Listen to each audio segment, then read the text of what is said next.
সুচিত্রা, মোবাইলটা দিয়ে যাও, অফিসের টাইম হয়ে যাচ্ছে তো। এই নাও তোমার ফোন।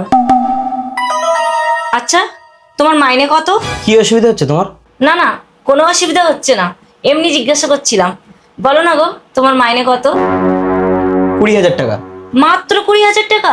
কেন, তুমি কি মনে করো আমি মাসে 1 লাখ টাকা ইনকাম করি?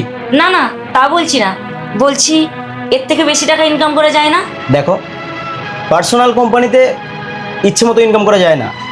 বেশি বেশি ইনকাম করতে গেলে বড় বড় ব্যবসা করতে হয়। তাহলে ওইসব কোম্পানি টোম্পানি ছেড়ে ব্যবসা করো না। আরে, তোমার কি সকাল থেকে মাথাটা খারাপ হয়েছে? জানো একটা ব্যবসা করতে গেলে কত টাকা ইনভেস্ট করতে হয়? তাহলে এই 20,000 টাকায় আমাদের চলবে কি করে? আর কিছুদিন বাদে যখন আমাদের একটা বাচ্চা কাচ্চা হবে, তখন তার ভবিষ্যৎ কি হবে? আরে বাবা, যখনকার কথা তখন ভাবা যাবে। তুমি সরো তো, সরো। তুমি ফোন করো। ফোন করব? কাকে? তোমার ম্যানেজারকে ম্যানেজারকে? কেন? ফোন করে বলো মাইনে বাড়াতে। পুরো মাথাটা খারাপ হয়ে গেছে তোমার। আমি বলবো আর ম্যানেজার সাহেব আমার মাইনেটা বাড়িয়ে দেবে? তুমি জানো প্রতি বছরে আমাদের 5% হারে মাইনে বাড়ায়। তাতে কি হয়েছে? তুমি এতদিন ধরে কোম্পানিতে জব করছো, তোমার কথা সবার আগে নেবে। আরে বাবা, তুমি কেন বুঝছো না? এভাবে হয় না। আরে বাবা, হয় হয়। তুমি দাও তো, ফোনটা দাও আমাকে। আরে আমি ম্যানেজারকে ফোন করছি, কথাটা তুমি বলবে। আরে আমি কি বলবো? তুমি বলবে 10,000 টাকা বাড়াতে। 10,000? না না, আমি এসব বলতে পারবো না। এই চুপ করো তো, যা বলছি তাই শোনো।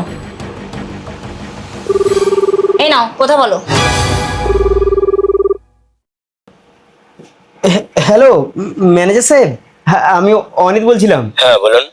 বলছিলাম মাইনেটা যদি 10,000 টাকা বাড়াতেন খুব ভালো হতো। না না, মানে 20,000 টাকায় ঠিকঠাক করে চলছে না তো, তাই। খরচাপাতি কম করে করুন। আসলে ম্যানেজার সাহেব, খরচাপাতি আমি কম করেই করছি, কিন্তু সামনে একটা বাচ্চা কাচ্চা নেওয়ার প্ল্যানিং করছি তো, সেই জন্য। ঠিক আছে, আমি বসকে ব্যাপারটা জানাচ্ছি। আচ্ছা আচ্ছা ম্যানেজার সাহেব, ঠিক আছে। দেখলে, ম্যানেজার সাহেব বসকে ফোন করছে। শিওর, আমি পুরো শিওর আমার চাকরিটা আবার চলে যাবে। আরে বাবা, পুরুষ মানুষ হয়ে এত ভয় কিসের? বললো তো বসকে ফোন করে দেখছি। ম্যানেজার সাহেব ফোন করেছে। ধরো, শিগগিরই কথা বলো। হ্যাঁ সাহেব, বলুন। সরি, 10 বাড়ানো গেল না, 5 বাড়াতে পারি। থ্যাংক ইউ সাহেব, থ্যাংক ইউ। হ্যাঁ হ্যাঁ, 5 বাড়ালে চলবে সাহেব। দেখলে, তুমি তো আমার কোনো কথারই দাম দাও না। সরি বউ, এবার থেকে আমি তোমার সব কথাই শুনে চলবো। না না, সব কথা শুনে চলা উচিত না, সঠিক কথা শুনে চলা উচিত। আমি যে সবসময় সঠিক কথা বলবো সেটা কিন্তু ঠিক না। পুরুষ হয়েছো, একটু বিচক্ষণ করে চলো। ঠিক আছে, এবার তুমি সাবধানে অফিসে যাও। বন্ধুরা, দেখলেন তো বউ কেন ঘরের লক্ষ্মী।